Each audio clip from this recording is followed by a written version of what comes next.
todo el pulmón. Muy bien. Generalmente la neumonía, cuando uno le daba neumonía, decía, supuestamente es signo de muerte, ¿no?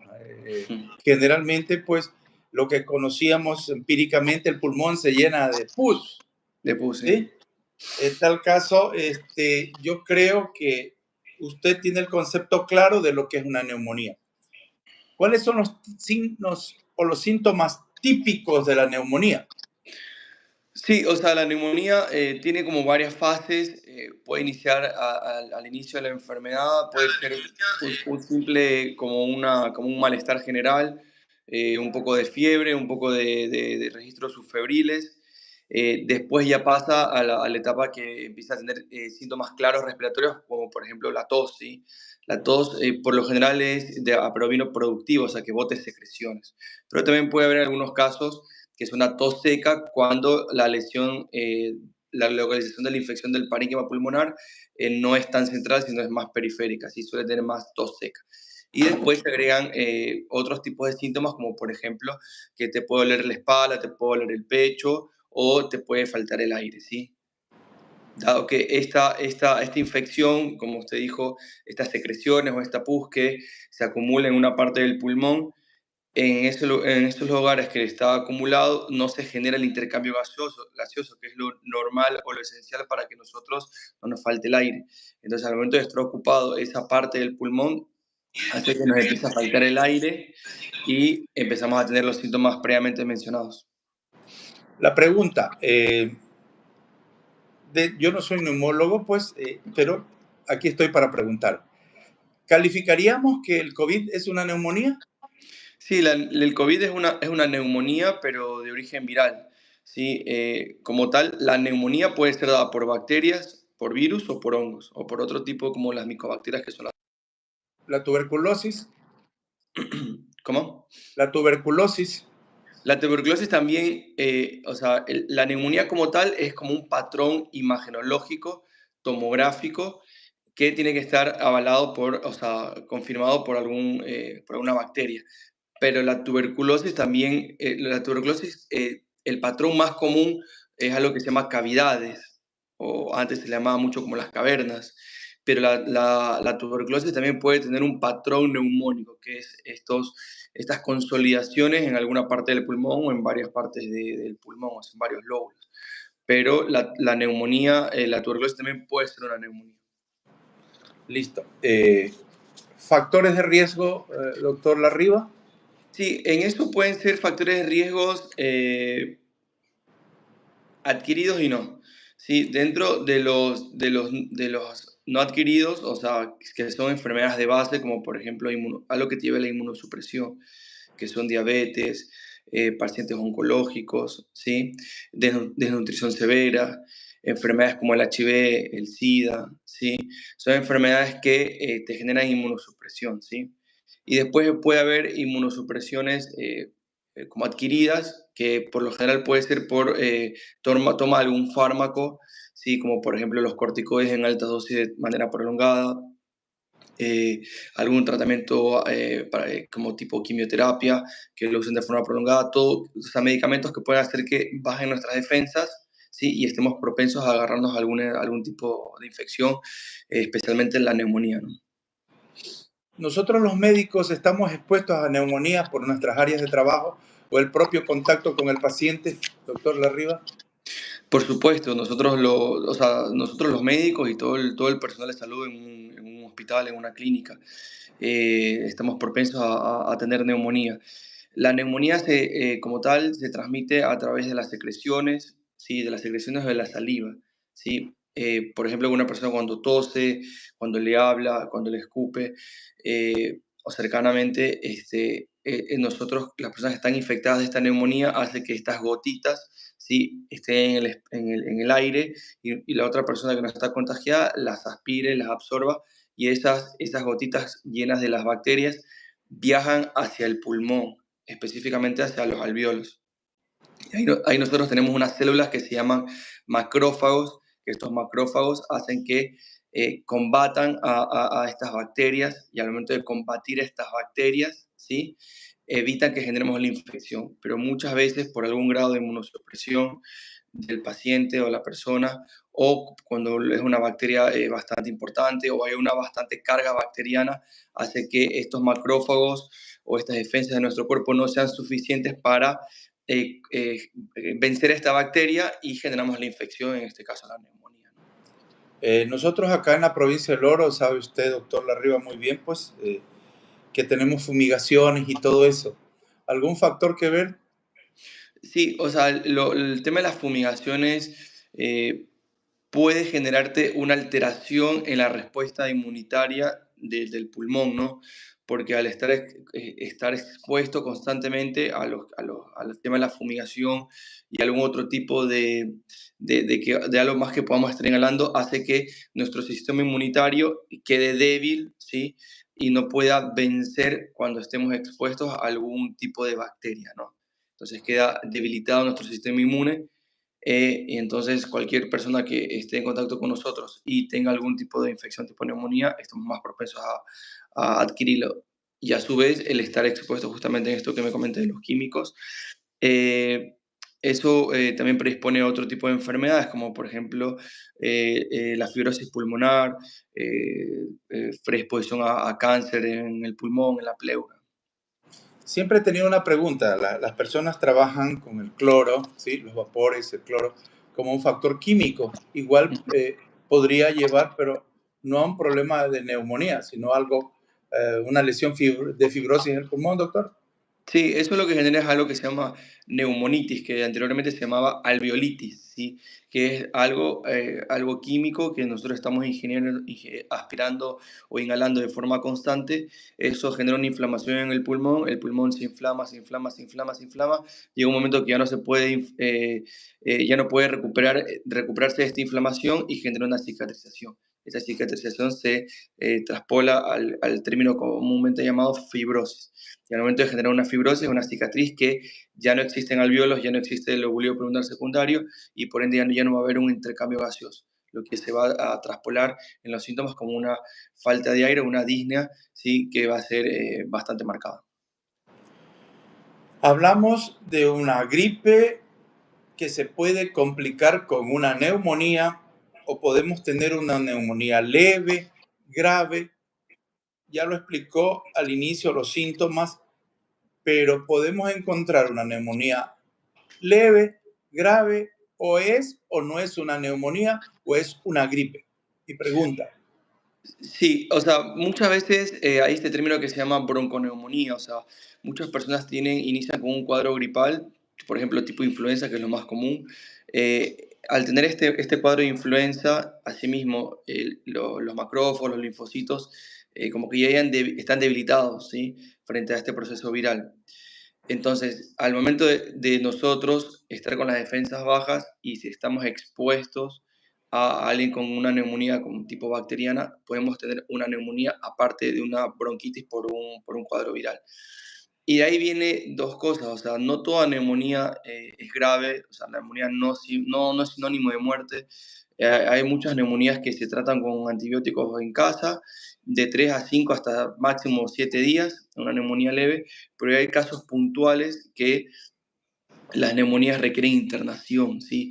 Son más o menos 5 a 8 criterios un familiar o un personal de salud que no sea médico los puede constatar y saber, ok, este paciente que tiene una neumonía está para internar o no. Entre eso es tomar la presión, ¿sí? Que nosotros tenemos la presión baja, la presión por lo general menor a 90-60 y es un parámetro para que pueda requerir internación. La saturación de oxígeno, el aparatito que se hizo muy famoso con el tema de la pandemia, la saturación de oxígeno esté menor al 92%, que tengamos una fiebre persistente, o sea, la fiebre como tal no es un criterio de internación, pero el tener fiebre persistente mayor a 38, mayor a 40, a pesar de haber ya iniciado un tratamiento antibiótico por boca, también podría ser un criterio de internación. La frecuencia respiratoria, o sea, lo que tiene que hacer un familiar, un personal de salud, es sacarle la camiseta a la persona y contarle en el reloj, ¿sí? O un cronómetro cuántas respiraciones tiene por minuto. Si tiene más de 30 respiraciones por minuto, también sería un factor, un motivo para una internación. También otro factor sería que después de los 65 años, ¿sí? Después de los 65 años, por lo general tenemos las defensas bajas y es un factor de riesgo también para decidir si una persona se puede internar o no. Es muy importante la edad. Y también si esta persona de 65 años no está vacunada para la gripe o el neumococo. También se van sumando como criterios para una internación. Otro criterio que le podría decir, doctor, sería que una persona tenga un estado de confusión, ¿sí? No es lo mismo una persona que tenga una neumonía y pueda conversar como usted y como yo ahora, que puede tomar su tratamiento de antibiótico en la casa, que una persona que tenga una neumonía y esté con un estado de confusión, o sea, que esté desorientado, perdido, no sepa qué día es hoy, si es de día o de noche, no sabe cómo se llama, no sabe quién está al frente de él. Entonces son estados de confusión que también podrían indicar que una persona tenga que internarse o que tenga enfermedades asociadas, ¿sí? Como por ejemplo diabetes, un paciente oncológico, un paciente con HIV, SIDA. Entonces son criterios que uno va sumando a través de un score y ve si el paciente cumple este puntaje para internarse o no. Ustedes tienen también como nosotros, yo soy ginecólogo, manejamos un score, el score mamá decimos. ¿Existe un score ahí también? Sí, existe un score que se llama el CUR 65, que es más o menos de los parámetros que le comenté. Hay otro que se llama PCA o PCI, PCI creo que se llama, y que cumple más o menos los parámetros que le comenté. Y ahí ya empieza también a validar otros tipos de parámetros, pero más bien sería parámetros de laboratorio, como por ejemplo tener un estado base arterial, que tenga la Los O2 leucocitos, como siempre, son mandatorios. O sea, me ah, refiero, el leucocito como indicación. Si tenemos 20.000 leucocitos ujú. y evaluamos clínicamente y hay un problema pulmonar, me refiero yo, o usaríamos otros parámetros sanguíneos, doctor. Mire, yo he tenido pacientes con 20.000 de leucocitos que los he manejado ambulatoriamente, siempre y cuando no cumplan ninguno de los otros criterios, que son el tema de la desaturación, de la taquipnea. O sea, si no hay ningún otro, o una persona, por ejemplo, que tenga 20.000 blancos, pero que tenga 20, 30 años, ¿sí? Entonces, si es como un único parámetro, no sería un criterio de internación. Tiene que ser por ahí los leucocitos de 20.000 más algún otro factor de riesgo, como la presión baja, la frecuencia respiratoria alta, fiebre persistente, que se haga un estado ácido base y venga la PO2 menor a 60, y etcétera. También hay parámetros de laboratorio que uno puede pedir qué tan está grave el cuadro, qué tan inflamado está el paciente, como por ejemplo la PCR, que es la proteína C reactiva, la BCG, la eritrosedimentación, o este parámetro que es la PCT, que es la procalcitonina, que eso indica si la persona que tiene una infección es de tipo bacteriano. ¿Sí? Son parámetros que nosotros ya directamente lo usamos cuando un paciente está internado o cuando tenemos la duda de lo internamos, no lo internamos. Entonces nos apoyamos de varios parámetros para poder si el paciente se puede internar. O en el supuesto caso que un paciente que esté como en 50-50 internarse o no internarse, bueno, se hace una internación breve de unas 24 a 48 horas, vemos que no aparezca un nuevo síntoma o algo diferente y se puede externar para completar el tratamiento antibiótico en casa por vía oral. ¿Qué recomendaciones, todos hemos sido residentes alguna vez en nuestra vida, daríamos para que se no nos escape en nuestras emergencias de nuestros hospitales? ¿Qué les recomendaría a ustedes? Porque muchas veces llega, examino los pulmones, hago esto y ándate a la casa. Y posteriormente llega el paciente en condiciones críticas. Sí, mire, eso es muy importante y que siempre le he dicho a los residentes. Mírele el tórax al paciente, porque hay muchos pacientes que te pueden llegar, ok, le ponen el saturómetro y tiene 98%, pero le sacas la camiseta o le miras el tórax como tal y la frecuencia respiratoria es de 35-40. Entonces uno tiene que pensar como médico qué está, qué está haciendo ese paciente para poder saturar 98%, a expensas de qué. Entonces hay pacientes que están con una taquipnea importante para tratar de captar O2, ¿sí? Para poder llegar a ese 98%, sino que pasa que llega un momento que el paciente se va a cansar y va a dejar de tener esta taquipnea para poder compensar esta hipoxemia y va a empezar a desaturar poco a poco. Entonces siempre digo, Me dicen saturando 28, doctor, no pasa nada. No, ¿cuánto es la frecuencia respiratoria? No, doctor, es 40. No, ok, ya voy para allá. Entonces, es muy importante la frecuencia respiratoria y que tiene que ir de la mano de la saturación de oxígeno. No es lo mismo un paciente que satura 95, 98, una frecuencia respiratoria de 20, 22, con un paciente que tenga una frecuencia respiratoria de 40, pero que satura en 98. Entonces, para mí eso es muy importante. Siempre les digo a los residentes cuánto respira el paciente, que por ahí es algo que uno ya ha perdido un poco la costumbre, aparte de la semiología. Y yo todavía llegué en esa época de que era mucho de diagnosticar solamente haciendo semiología. Entonces, es más, yo creo que los grandes médicos que me llevó a experiencias, entre esos mi papá, es examinar al paciente, o sea, ver al paciente, ver cómo respira, ver cómo habla, si el paciente tiene palabra entrecortada, o sea, hay pacientes que les falta el aire, como también puede ser que saturen bien, pero tú los ves hablando y están hablando cada dos palabras, tienen que hacer una bocanada de aire. Hola, sí, yo estoy... Entonces, eso ya te habla de un parámetro, de una pauta de alarma y de que el paciente no está bien, ¿sí? En definitiva, los médicos, bueno, pues yo soy de la vieja guardia, nos volvemos más de laboratorio, que es necesario, o de los Sí, exámenes, que una tomografía. Los chicos, los médicos recién, tomografía, sí, a todo. tomografía. Entonces, yo creo de que debemos volver a nuestros inicios, como dijiste Exactamente. tú, la Exacto, semiología, tu señor padre, pues, y nosotros valemos en la clínica, que es exactamente. fundamental y principal inicio de un diagnóstico para tomar las decisiones posteriores. Comparto Exacto. con lo que acabas de decir, tú eres un médico joven, pero yo estoy convencido que debemos mantener en esta era robótica, donde los robots se supone que quieren suplantarnos al ser humano, no creo, pero en Creo que no. definitiva, ¿qué opina de la tecnología que se usa o los residentes? A mí me toca en mi hospital donde yo trabajo y veo resonancia a cada rato o tomografía a cada rato. Mire, o sea, es muy buena su apreciación, doctor, yo concuerdo con usted. Por ahí se ha perdido un poco el tema de la investigación, del preguntar al paciente, conversar con la familia.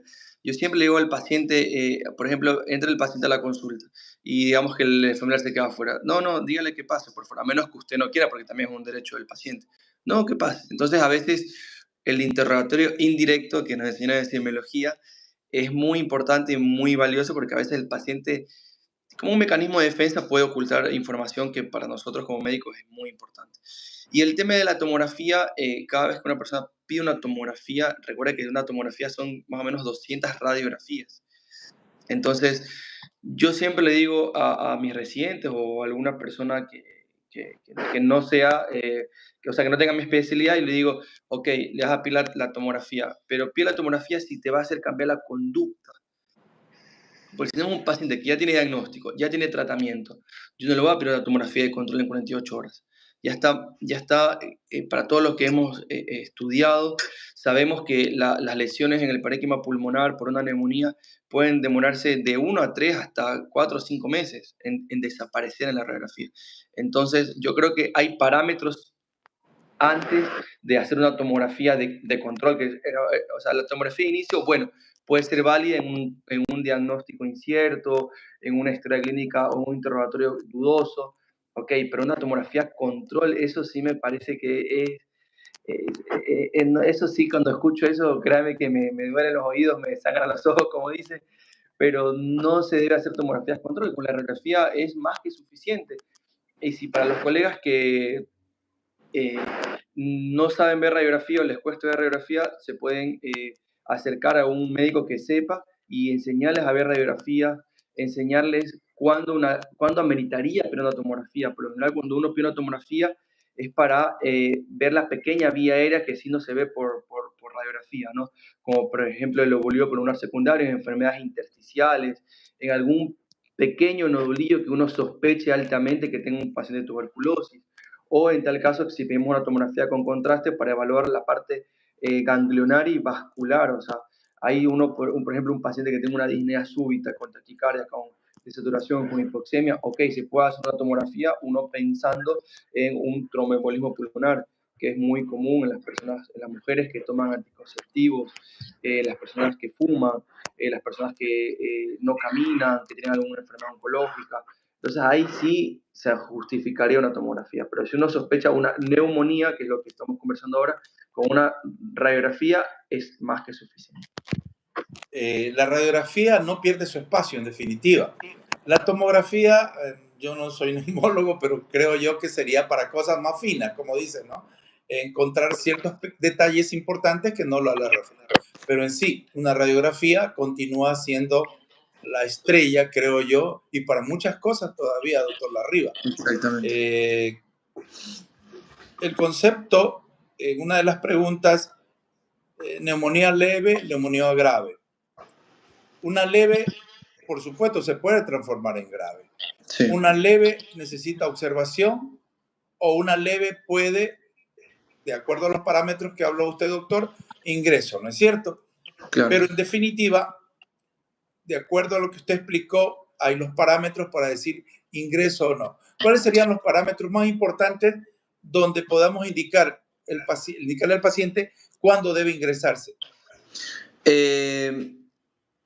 Bueno, al paciente del familiar sería, como le había comentado, el tema de la frecuencia respiratoria, ¿sí? La frecuencia respiratoria, la desaturación y una fiebre persistente.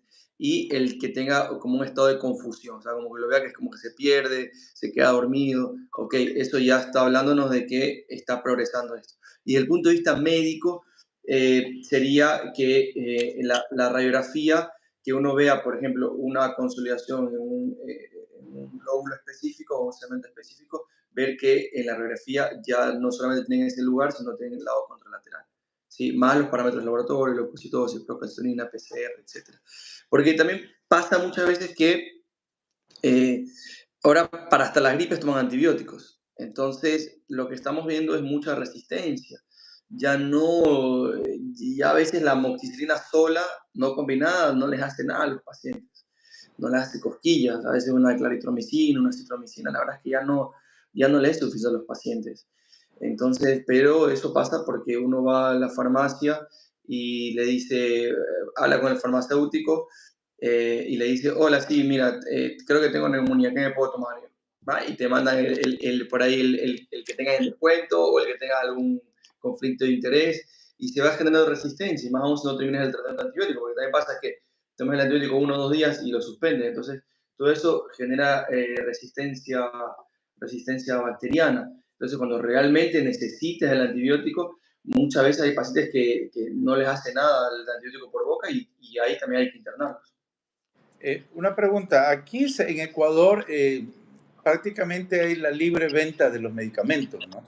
Hay Sí, controles, por supuesto, hay controles, pero uno ve generalmente por los alrededores de los hospitales donde el paciente va y se automedica o el señor de la farmacia pues le da, tome esto, ¿no? ¿Cómo es en Argentina donde estuvo usted? ¿Es muy regulado no, bajo prescripción médica? no allá, sí, allá en Argentina y en muchos países los antibióticos solamente pueden estar prescritos por un médico. Los antibióticos no se pueden prescribir por nadie que no sea un médico y medicaciones también, o sea, medicaciones específicas, ¿no? Como por ejemplo el asma bronquial, ¿sí? El EPOC. De ahí se puede comprar libre venta paracetamol, ibuprofeno. Yo me parece que ni siquiera el diclofenac se podía vender sin receta médica. Que eso está muy bueno porque así evitamos el abuso de antibióticos, del abuso también de analgésicos, ¿sí? También tomar muchos analgésicos sin prescripción médica te puede generar daño renal. Entonces, el antibiótico es una de las tantas cosas de efectos adversos que te puede generar los medicamentos, ¿no? Los medicamentos son esenciales para una enfermedad, pero también pueden ser perjudiciales cuando no hay una supervisión médica o uno los toma en una dosis que no es la adecuada para ese paciente. Hay un tema muy amplio, pues que usted lo sabe, pues no, el cigarrillo, las personas fumadoras, pero en sí el cigarrillo y ahora la novedad de la situación del cigarrillo electrónico, que Sí, todos los muchachos lo toman a chiste, ¿no? Yo me evito, no fumo y tomo el cigarrillo electrónico. claro. Mitos y verdades acerca de esto puede generar una neumonía. Sí, sí, sí, sí. Mire, Doc, el tema del cigarrillo electrónico está cada vez más y lo que más preocupa es que lo vemos en personas jóvenes, ¿sí? O sea, chicos de 11, 12 años. El tema es que como el cigarrillo como tal, este cigarrillo electrónico no tiene un mal olor como el cigarrillo convencional, es más, hasta tiene sabores, entonces por ahí no genera incomodidad o no, ¿cómo le digo? O sea, como que los padres por ahí no sospechan que lo están haciendo. Porque uno cuando siente el olor a cigarrillo se lo siente por lo menos no sé, unos 20 metros. Pero en cambio esto del vape y del cigarrillo electrónico no se siente el olor, entonces pasa desapercibido para los padres. Y el tema del vape es lo mismo que el cigarrillo, pero es nicotina líquida, ¿sí? El cigarrillo O tiene sea, doctor, es nicotina en definitiva. es nicotina y tiene asimismo las más de 100, 200, más de 100, 200 sustancias cancerígenas que lo tiene el cigarrillo convencional, pero lo tiene en forma líquida. Y si eso le sumamos la parte eléctrica, entonces estamos haciendo como una combustión dentro de nuestros pulmones, en nuestra vía aérea. Entonces lo que hace esto es que cualquier persona que fume cigarrillo convencional, electrónico o sustancias ilícitas, hace que todo el tiempo nuestros linfocitos, nuestros macrófagos estén luchando contra esta inflamación. Al momento de luchar contra esta inflamación, los macrófagos, los linfocitos, ya los agarras bajos. Entonces, frente a una exposición de una persona infectada de cualquier virus, bacteria o micobacteria, se la va a pescar porque ya tiene de por sí las defensas bajas por estos cigarrillos electrónicos o cigarrillos los convencionales, ¿no? Entonces, son pacientes que van a ser más propensos o va a ser un factor de riesgo para presentar una neumonía. Y los pacientes que me dicen, bueno, pero a mí no me da ninguna infección, ok, pero también son pacientes que están generándoles mucha bronquitis o mucha neumonitis, ¿sí? El pulmón se inflama, ¿sí? Como era en la época del COVID, que uno escuchaba pedía los informes y decía vidrio esmerilado. El vidrio esmerilado, vidrio deslustrado, es una inflamación en el pulmón y eso también lo está generando el cigarrillo electrónico, ¿sí? En bastantes pacientes. Y también es un motivo de internación y a veces hasta de terapia intensiva, ¿sí? En definitiva, como sabemos siempre, el cigarrillo, con sus múltiples efectos que tiene sobre los pulmones, cáncer comprobado, y ahora el cigarrillo electrónico, lo que acaba de decir, es una bomba de tiempo. Sí. Definitivamente, los jóvenes no saben lo que les va a pasar o no están conscientes porque también en esa parte no sé hasta qué punto se hace conciencia o se hace programas o se hace alguna manera de evitar, con el cigarrillo se lo ha hecho, grandes campañas mundiales de no fumar. ¿Cómo está la situación con el cigarrillo electrónico? No, la verdad es que el cigarrillo electrónico se lo vende en cualquier isla de shopping que usted va o cualquier tienda, hasta en gasolineras creo que los están vendiendo ya. La verdad es que es una lucha, creo, contra la industria porque es algo que genera muchos ingresos y prende muchos impuestos y me parece que es difícil a nivel uno como médico, más allá del paciente o el familiar o el entorno, decirle que está mal hacerlo, pero es una lucha contra la industria, contra el capitalismo de esto. Entonces, lo que uno le queda es hacer estas charlas para poder concientizar a las personas y en este caso a los pacientes, ¿no?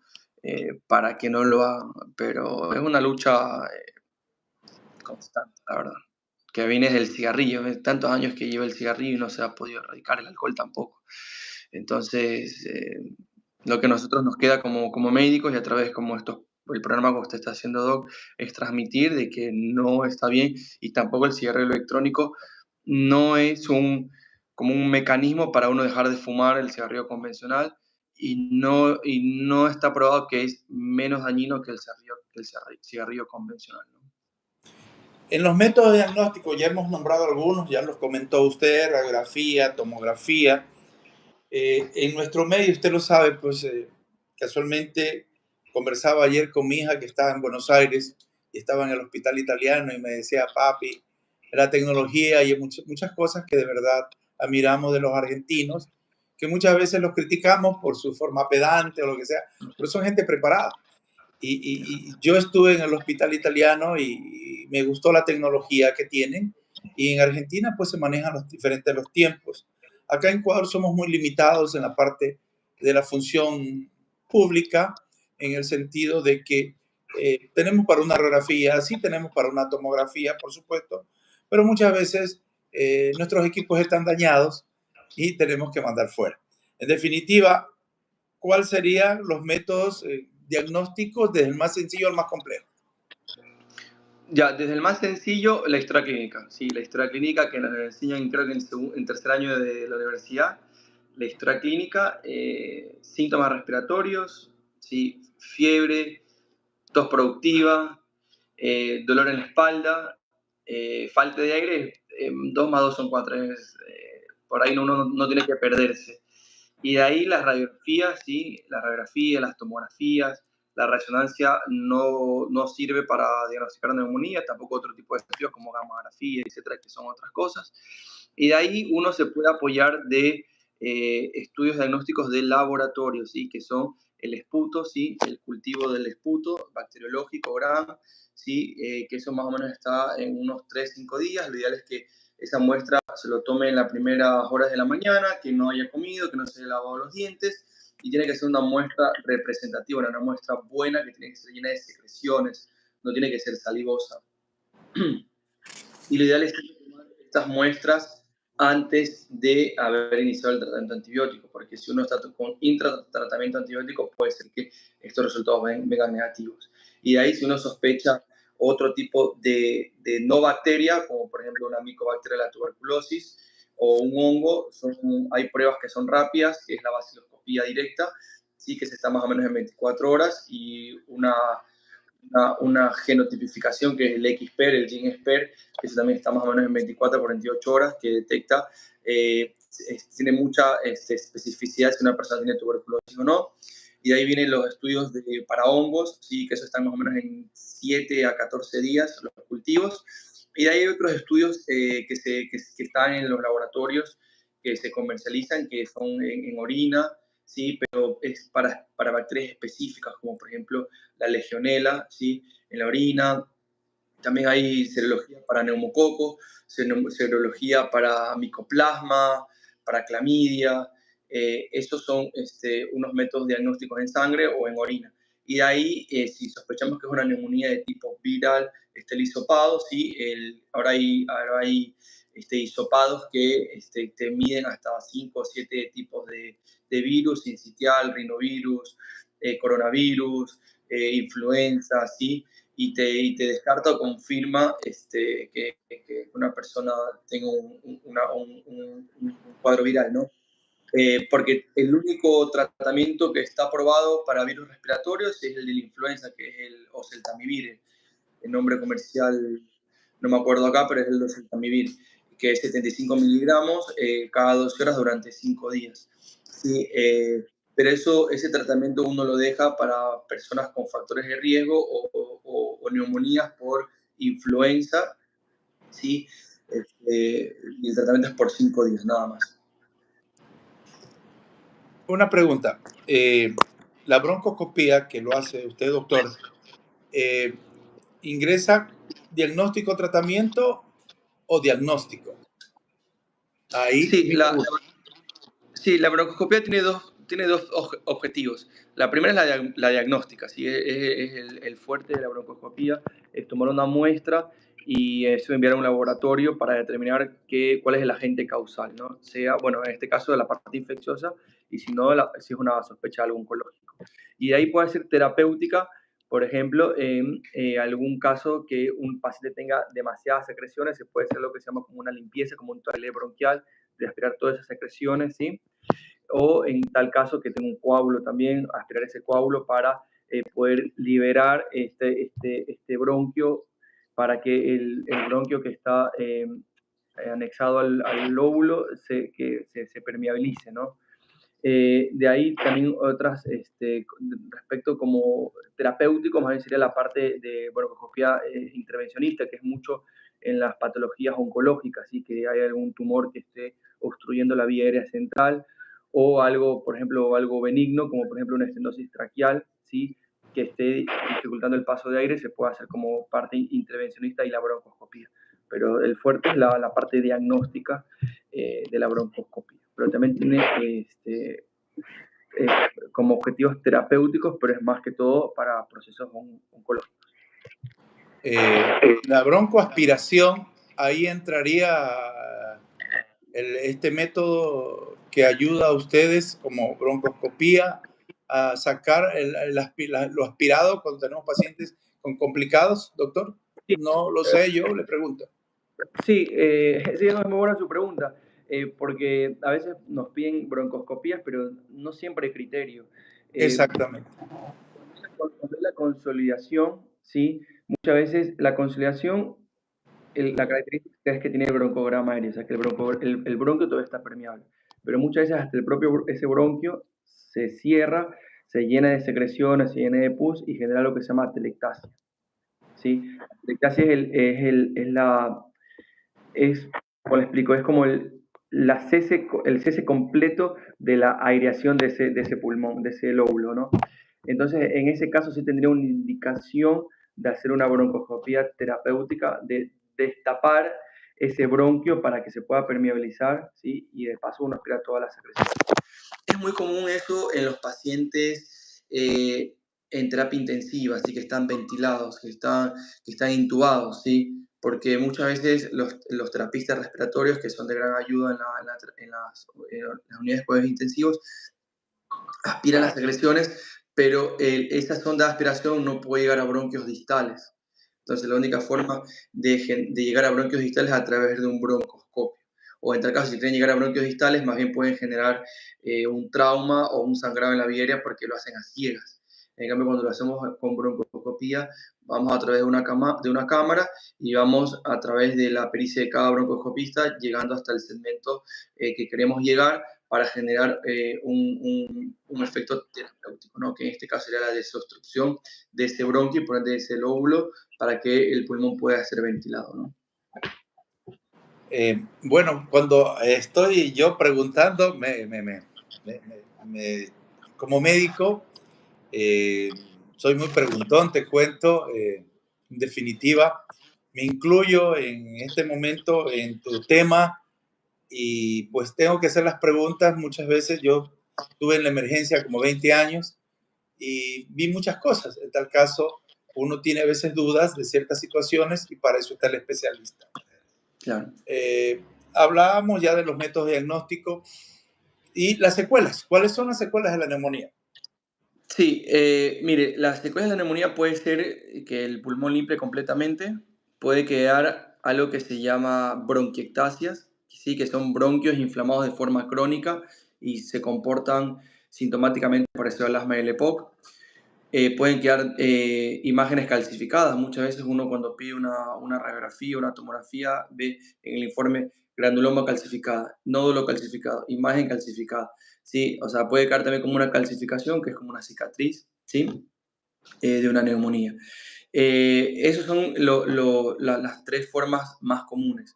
De ahí vienen formas raras que puede quedar como una cavidad, ¿sí? Como un absceso de una neumonía, puede quedar un absceso o puede quedar como una cavidad vacía, ¿sí? También lo que puede hacer es que esa parte del pulmón que tuvo la neumonía quede completamente dañada, ¿sí? Y genera como una hipoplasia pulmonar y que el pulmón contralateral termina compensando. Pero eso por lo general en neumonías como tal no se ve tanto, más bien se ve en tuberculosis, ¿sí? En tuberculosis no tratadas a tiempo o tratadas insuficientemente, ¿no? O sea, que no hicieron el tratamiento completo. Además se ven en tuberculosis, como neumonía como tal, neumonía bacteriana por neumococo, que es el más común, no se ve tanto eso. Más bien se ve el tema de las bronquiectasias, el tema de los granulomas calcificados y el tema de imágenes calcificadas. Pero secuelas importantes en el parénquima pulmonar se ven más que todo en infecciones importantes como las de tuberculosis o una neumonía grave que estuvo ventilado, ¿no? Lo que suele también generar es algo que se llama bronquitis postinfecciosa, que es una persona que tuvo un proceso infeccioso, sea bacteriano o viral, y después queda con los bronquios inflamados. ¿sí? Y tiene los síntomas parecidos al asma y al EPOC, que son tos seca, tos persistente, que le silbe el pecho, que le ronca el pecho, y por lo general se da un tratamiento por unas semanas, por unos meses, y después revalora en el tiempo si es que amerita seguir con aerosoles o no, ¿sí? Nos envían saludos desde Argentina, doctor Larriba, ¿no? Por ahí nos están enviando saludos. Eh, en tal caso, pues tiene muchos recuerdos allá, muy bonito. Y pues bueno, continuamos con nuestra entrevista. Más un diálogo que algo monótono, ¿no? Solamente el entrevistado habla. No, no me parece. Yo creo que esto es un diálogo, una conversación. Sí. Mi pregunta, ese tejido eh, ya no se recupera, por ende la capacidad de ese pulmón va a disminuir de acuerdo al tipo de neumonía que tuvo, doctor. Sí, claro. O sea, no es lo mismo tener una neumonía leve, ¿sí? Que no tendría por qué dejar ningún impacto a nivel funcional que una neumonía grave. Y cuando uno habla de neumonía grave, es que no solamente un lóbulo, un segmento, sino varios segmentos y varios lóbulos estuvieron afectados. En esos pacientes sí queda una secuela, ¿sí? Que por lo general queda una restricción en grado leve moderado. De eso va a depender mucho del grado de neumonía que tuvo, si estuvo intubado o no, si tuvo algún tipo de bacteria en especial, porque hay bacterias, como por ejemplo la Pseudomonas, la Klebsiella, que son bacterias bastante agresivas y dejan muchas secuelas en el pulmón, ¿no? Eh, Ahí depende de muchos factores. Ahí lo que uno puede hacer es hacer estudios de función pulmonar, más o menos a los 3 meses de haber tenido una neumonía importante, y documentar realmente si hubo alguna secuela importante por esta neumonía. Pero por lo general, las neumonías no dejan secuelas a nivel funcional.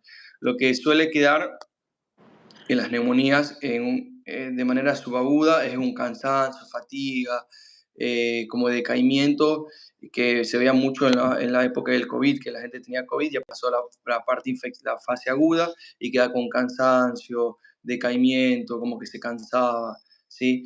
Yo lo que siempre le digo a mis pacientes, la pauta alarma tiene que ser que no desatures, que no te falte el aire, ¿sí? Y que no tengas fiebre.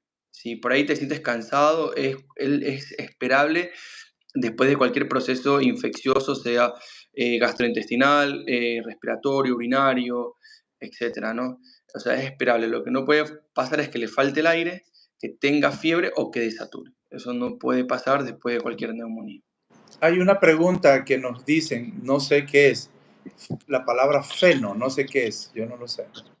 Sí, el ¿Se realiza feno en es, Ecuador feno acá? La pregunta sí, es, Sí, justamente nosotros ahí en el centro lo hacemos. El feno es fracción exhalada de dióxido nítrico que se usa en los pacientes con sospecha de asma de tipo alérgica, ¿sí? Lo que el feno va más o menos ligado a los eosinófilos, a la hipereosinofilia en sangre, o a la eosinofilia en el esputo, o a la IgE un poco alta, ¿sí? O un paciente que sea alérgico, ¿no? Pero se lo pide para confirmar, ¿sí? Que una persona tenga asma bronquial de tipo alérgico, o en pacientes que ya tienen diagnóstico de asma de tipo alérgico, hacer seguimiento de su cuadro, porque nosotros en el tema del asma bronquial podemos seguir el paciente clínicamente o por estudios de función pulmonar. Entre esos está el feno. Hago un ejemplo, hay pacientes que si vienen haciendo los aerosoles y vienen estables, le hacen un feno y viene normal o menor al valor normal, uno podría disminuirle la dosis de la medicación. O en tal caso, un paciente que viene haciendo un tratamiento que le indicó el médico y se hace un feno y el feno le viene alto, uno tendría que sí o sí subir la dosis de la medicación, porque esto lo que te indica es inflamación de la vía aérea. ¿Sí? O sea, qué tan inflamados están nuestros bronquios. Eso es lo que mide el feno. siempre vamos a un tratamiento, el tratamiento viral es uno, tratamiento bacteriano es otro. En definitiva, los tratamientos, como hablábamos en antes acerca de la resistencia por la automedicación, ¿qué tiempo duraría el tratamiento para la neumonía y de acuerdo si es viral o bacteriana, doctor? Sí, la verdad es que para una neumonía leve, con 5 días de antibiótico puede ser suficiente. pero siempre que sea una neumonía que no tenga leucocitos muy altos, no tenga los marcadores de inflamación muy altos, no haya iniciado con desaturación, etcétera. Con 5 días, hasta 5 días para una neumonía leve puede ser suficiente. De vienen las neumonías moderadas, digamos, que ahí sí uno podría extender el tratamiento antibiótico de 7 a 10 días, y de las neumonías graves que sí o sí tienen que hacer tratamiento antibiótico mínimo por 14 días. Y de ahí, si es un proceso viral, depende del virus, ¿sí?, que lo llevó a esto. En este caso, la influenza, que es el más común, eso, el tratamiento es el oseltamivir, que es por 5 días. Ya, nuestro país todavía no es tan económico el producto. No sé, creo que está en 200, no sé el precio en la época de que nosotros no sabíamos qué hacer con el COVID, se abusó, no sé hasta qué punto el tratamiento era muy costoso, pero los resultados, ¿en qué porcentaje son importantes para la utilización del producto que usted menciona, doctor? El, Costo-beneficio, digo yo. del oseltamivir. Sí. No, no, pero es que el oseltamivir también se lo usó en la época del COVID, pero es un medicamento antiviral que no es muy caro. Creo que cada comprimido está en $1.50 o $2, me parece. ¿Ah? O sea, el tratamiento de los 5 días, son 10 comprimidos, vendría a ser más o menos unos $20 Ah, o 20 algo dólares, pero no, creo que está en $2 por comprimido. wow, No, no es tan no, caro, no, no, no lo sabía, doctor, porque yo no es mi no es especialidad, tan por caro. eso la pregunta. No, no es tan caro. O sea, vamos por ahí unos dos escenarios. Un paciente que se sospecha de influenza, ok, se pide el hisopado, influenza positivo, se inicia el oseltamivir. O en tal caso, un familiar que haya tenido positivo para el oseltamivir y el familiar inicia con fiebre y con síntomas de gripe, ya se le puede dar el oseltamivir porque es un contacto estrecho. Pero ese es el oseltamivir. El medicamento que se usaba en la pandemia era el Aptenra, que es La un Actemra. biológico, ajá, que es un biológico que baja la inflamación.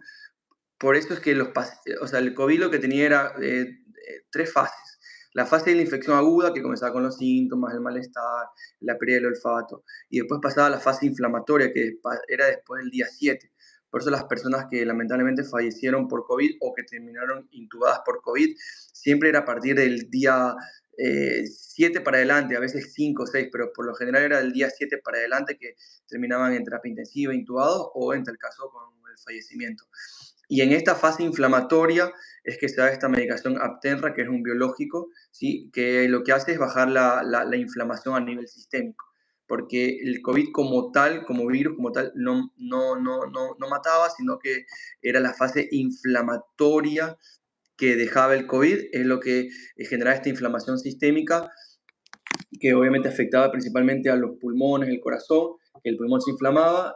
Al momento de inflamarse el pulmón, se dañaba el alveolo, no dejaba hacer el intercambio gaseoso, que hacía que la persona desature, eh, desature, requiere oxígeno, etcétera, ¿no? Entonces, el objetivo de este medicamento era bajar la inflamación. Ahora, en la actualidad, no he tenido yo muchos pacientes con COVID grave, he tenido pacientes con COVID leve.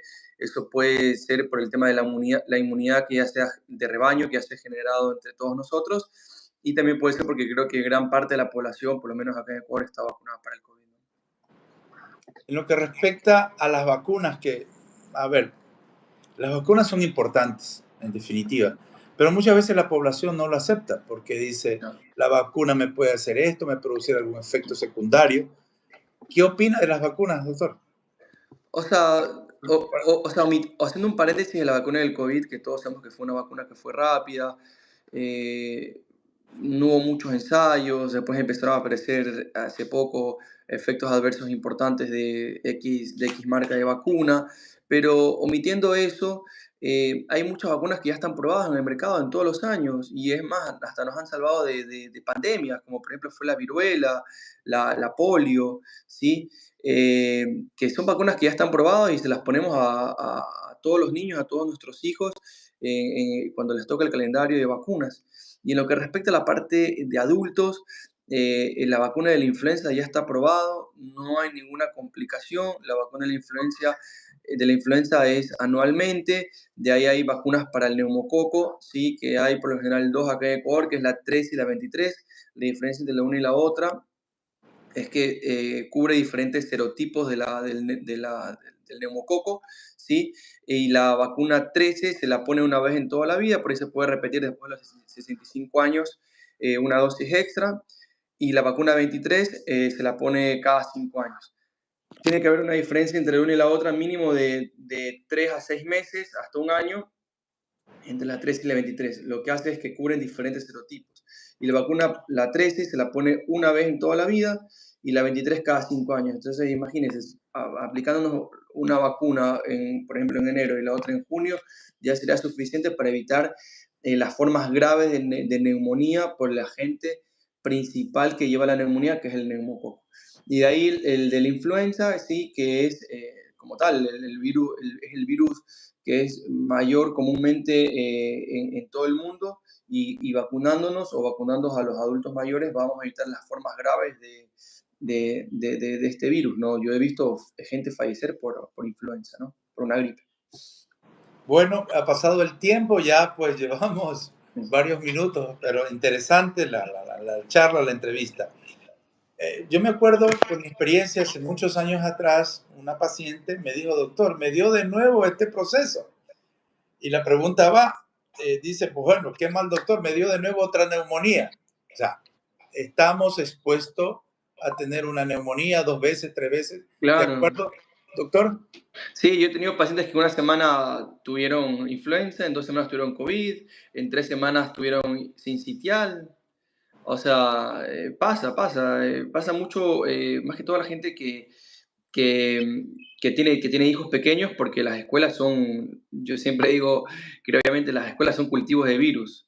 Entonces, los que mayormente se ven afectados son los padres, los adultos mayores y las personas que lo cuidan, porque los niños les da una gripe y están saltando a la cama.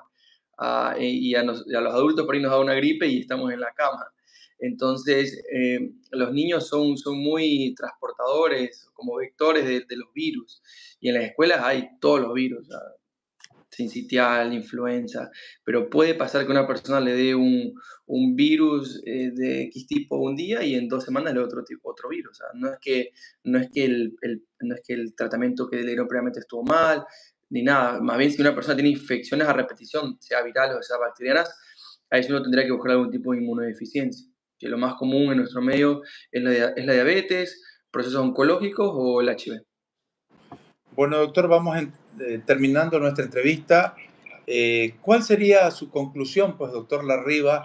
¿Y dónde lo podrían localizar o dónde se encuentra su consultorio, doctor? Bueno, la recomendación es que usen mascarilla.